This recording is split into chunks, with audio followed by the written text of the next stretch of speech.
Hello again, I'm Tripp Rogers, and this is Tripp's Take. Again, if you missed the announcement at the end of my Tripp's Take a couple weeks ago, we're going to do this probably on an every other week basis. Again, depending on when, things break, if I have something to say. But and I appreciate your support. I appreciate you listening. It's just, and watching too. It's become a little much, and after 5 years, I mean, over 210 shows, kind of run out of things to say to a certain extent. So we're going to try it this way for a while, and we'll see how it works. Of course, Fantasy Sultans podcast will be coming up. We'll ramp that up for the fantasy football season starting in August. But got a couple of things to talk about, and they revolve around Formula One. First off, I saw the movie F1 the first day it came out with Brad Pitt. And I have to tell you, the movie is somewhat predictable.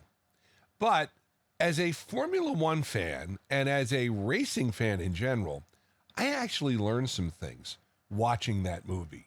So it kind of took me inside. Now, I saw it in IMAX, and I have to say, the pictures and the sound just engrossed me.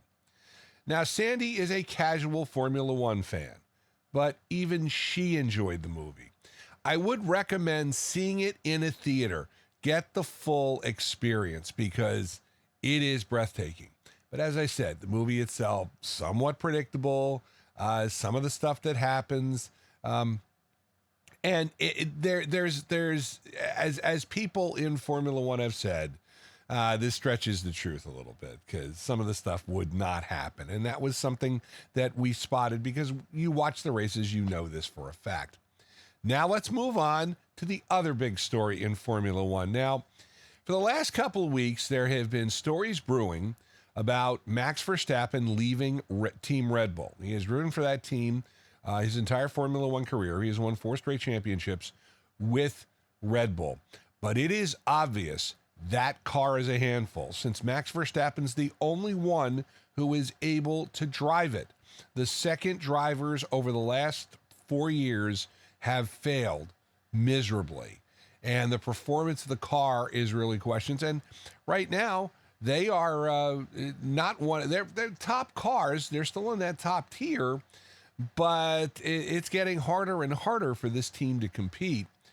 So on Wednesday of this week, they announced they were dropping team principal Christian Horner with immediate effect.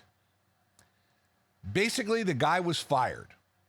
Now, first of all, while things are bad, did he really need to be fired immediately?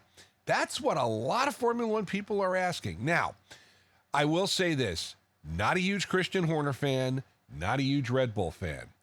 But you can see, much like a football team that enjoys success. I go back and I think back to the Philadelphia Eagles.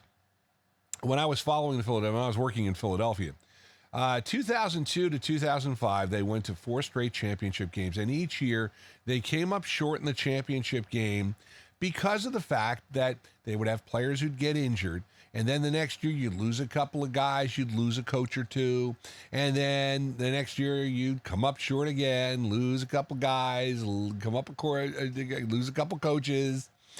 And they finally got to the Super Bowl in 2005. The next year was a disaster. Of course, you had the TO situation play out all year, which basically ruined the season for them. And they were never really the same again.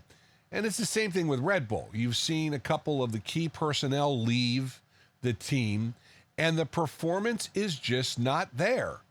So Christian Horner is out.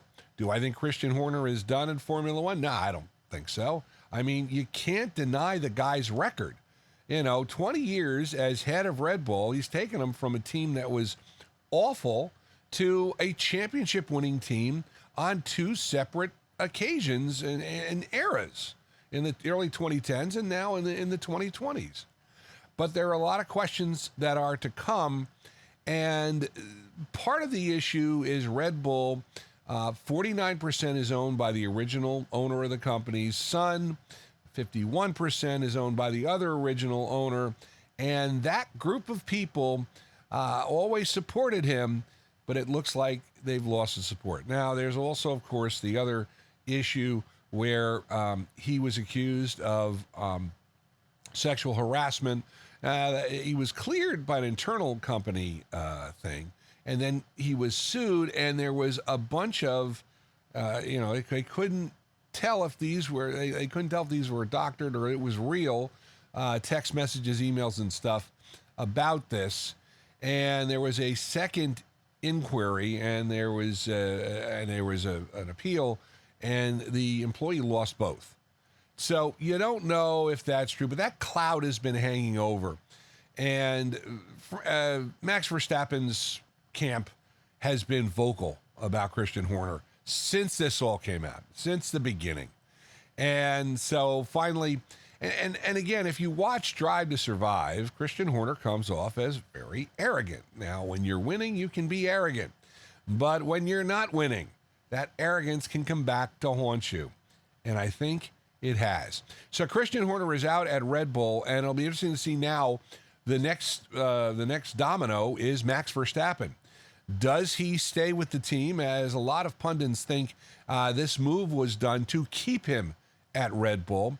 Next year, there is a formula change, and Red Bull will be developing their own power plants, their own engines, and you kind of wonder, will they be able to have the success and get the power they need to stay up on top of the Formula One field on the pyramid, or are they going to slip further into the midfield? And again, the question becomes, where does Christian Horner go?